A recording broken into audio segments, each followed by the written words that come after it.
Chris is on his way down. So, good morning, everyone. This is our special meeting of our Board of Community Guardians. It is March 8th, 2022, and the time is 10:08 a.m. Calling this meeting to order, and all three commissioners will be here. Chairman Filios will be here shortly, but Commissioner Duncan and Brooks are here now.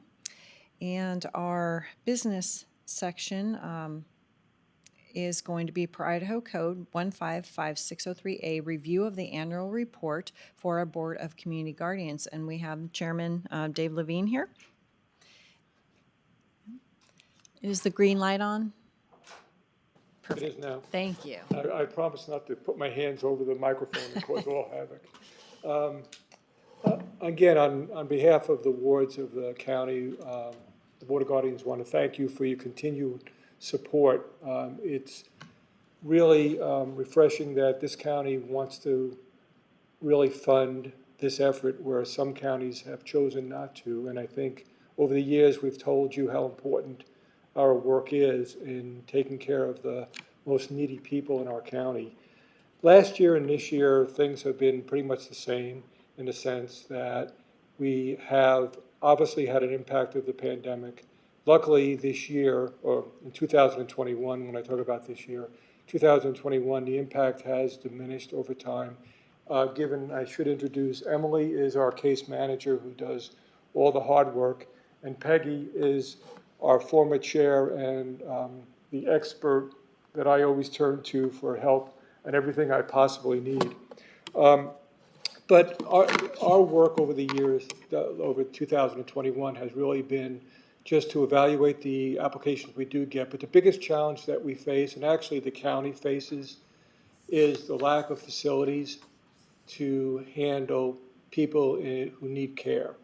And not only lack of beds, but also lack of specialties, whether it's dementia or other types of physical capacity issues. Complicating our efforts is the fact that I think all of our wards are Medicaid. So Medicaid beds are even more difficult to find. So we did put in our annual report that we have been placing our wards in other counties because of basically availability of beds, but also specialties. There are some areas down, some of our wards that we really needed to have special needs, and we placed them in different locations. And that we actually have one gentleman down in Idaho, Twin Falls, because of the special needs that he does need. As far as our funding levels, quite honestly, our funding levels have been really kind of strange over the last 2 years, mainly because of all the economic stimulus monies that have been given to our wards that we haven't really spent as much money, county money, as we have in the past. We have spent $15,000 in 2021 of the county's money. We're going to ask for a budget of $20,000 again, which is pre-pandemic budgeting. And I think the only other thing that I do want to address is we continue to operate very, very efficiently and effectively. And you'll see in the annual report that we were actually able to recover over $7,000 from an estate of a ward's wife that, with the help of Pat Braden, we went to the court and were able to do that. So every dollar we do spend is money we have to absolutely spend.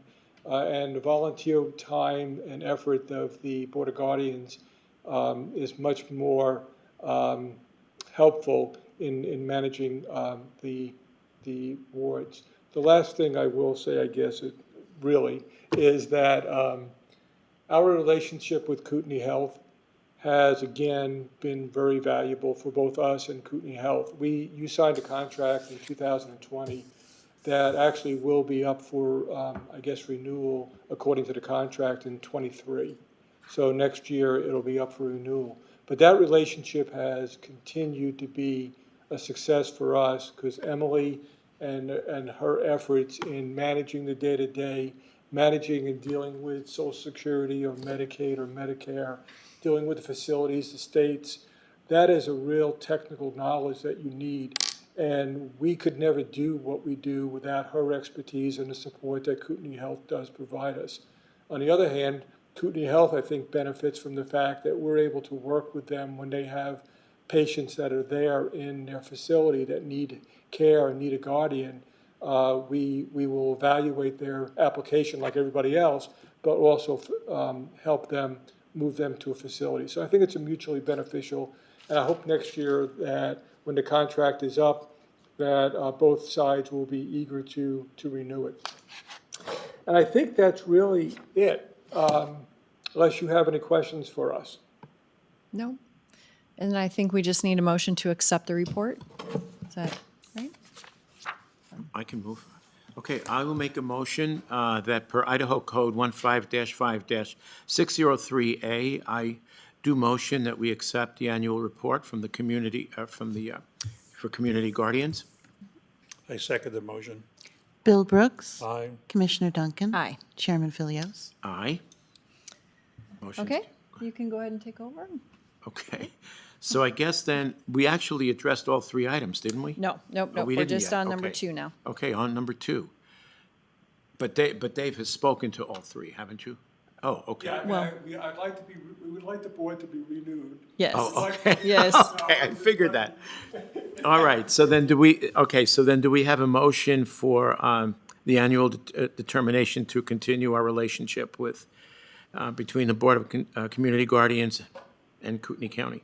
So, yes, I move that we continue our community guardian program in accordance with Idaho Code 15-5603B.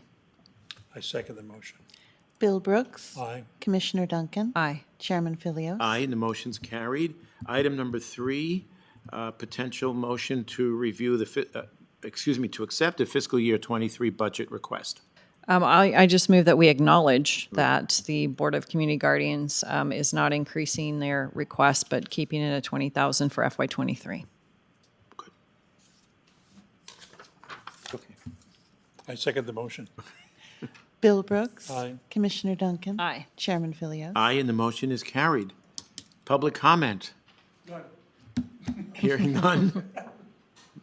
Meeting adjourned. The time is 10:15. Thank you. Thank you. Thank you for what you do.